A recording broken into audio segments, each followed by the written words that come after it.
Where does a former Air Force intelligence officer, private pilot, tech entrepreneur, attorney, commercial real estate investor usually end up?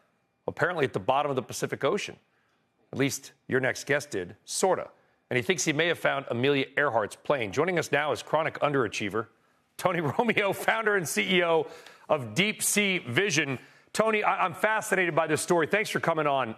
It's been an 80-year search. Theories abound, from coconut crabs doing their thing to Howland Island. There's even a little rock there in her honor. What have you and your team believe you have found? Well, we always believed that she fell. She landed very close to Howland Island. We looked at all the evidence that we had. We didn't take anything away. We didn't add anything to the evidence. We looked at just what was out there. And our conclusion, as well as many others that have studied the story very carefully, was that she landed very close to Howland Island.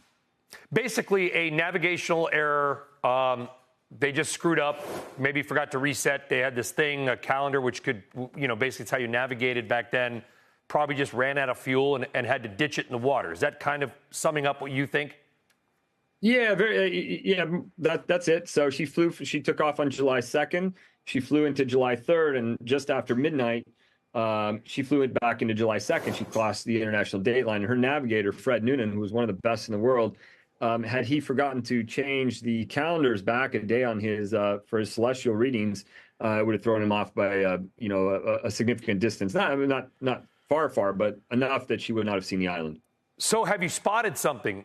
I mean, because I would also imagine that, and as a big fan of World War II history, actually reading a book now about the Japanese and World War II and air battles, got to be a lot of downed World War II aircraft around that region.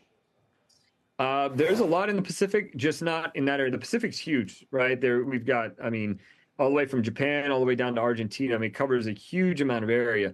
The place that we were is in the Central Pacific, Howland Island, which is right on the equator, which was not the site of any known World War II battles. The Japanese did strafe the island, actually, immediately after Pearl Harbor, but there's no known shipwrecks. There's no known. There's not even any flight paths or shipping lanes to the area. When we were out there, I think we saw 2 boats in 3 months, and we saw 1 or 2 planes flying over at way 50,000 feet. But other than that, it's a part of the world that really nobody goes to. Oh, you went there. It's amazing. And listen, we'd love to put some closure on this. And if she was able to just kind of, bring the plane in gently, given the depth of the water, given the frigidity of the water, it would seem, Tony, and tell me yes or no, because you're the scientist, I'm not, that if you do find the plane, it should be in relatively intact condition, I would hope. Yeah, that's right. She would have landed it as softly as she could. She would have turned the nose of the plane into the wind, slow the plane up as much as she could to land it on the waves. And then there's been other Lockheed, exact same plane that have crash landed in the water that have remained intact. It was a strong aircraft. We expected it. She likely, unfortunately drowned in the plane or went down with it or got out and maybe survived a little bit in the water, but it would have spiraled down to the seafloor, and then it would just rest on the seafloor. And there's been a lot of folks said, well, wouldn't the pressure crush it? Well, sure, a pressure will crush something with air inside of it, but it had no air. It was filled with water. Exactly. So how deep is it, and could you get it? Are you able to extract it? 16,000 feet. We possibly can. There's been. Yeah, it's like a 747 on every square inch of your body. I think so. I think we'll be able to. It depends on the conditioning.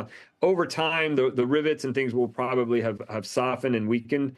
The plane will probably not be in its same strong condition that it was on the day that she disappeared. But we expect that it's the aluminum will still be there. It's not going to have disintegrated. The temperature and the water at this depth is very stable. There's no currents. There's not going to be a lot of erosion and wind. It's very stable, very cold water.